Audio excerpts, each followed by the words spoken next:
Going to an interesting development, the well-respected US-based journalist Seymour Hersh, now who's quite elderly, in his late 80s, has written an article claiming that the Nordstream pipelines was blown up by Washington, basically.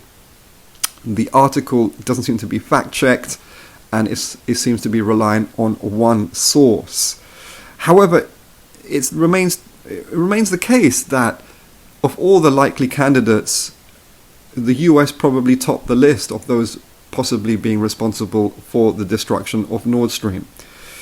In 26th of September last year, in 2022, both Nord Stream 1 and Nord Stream 2 basically became inoperational as a result of explosions.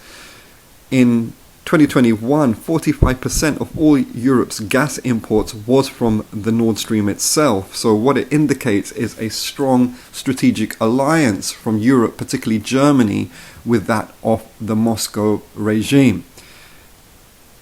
If the US did blow up Nord Stream, what it points to is several things.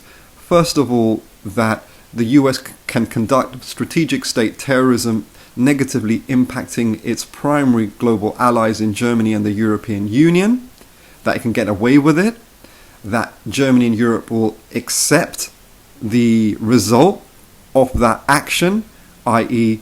US forcing a closer relationship to Germany and Europe by means of destroying the Nord Stream and cutting that particular type of relationship, that political, economic, energy relationship between Europe and Russia on the other hand.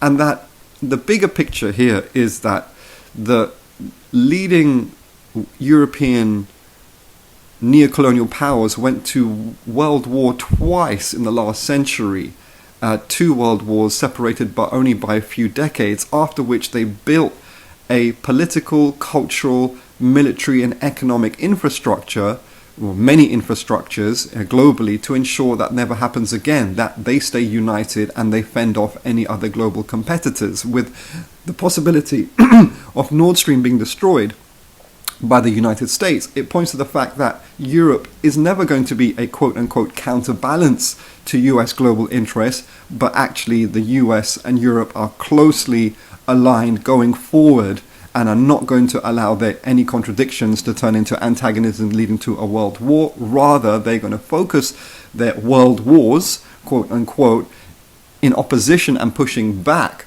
those emerging global competitors, which right now is Russia, and also they're ensnaring China in that strategy. And then what this all points to, that the Chinese and the Russian states and other states have since the Second World War tried to bank on supporting Europe as a quote-unquote counterweight to US. Well, that is just not going to happen. That's not the case. That Western imperialism is a lot more united, and very much so because of the way they've instrumentalized Ukraine this last year and the way the Russian leadership have foolishly entered into that entrapment.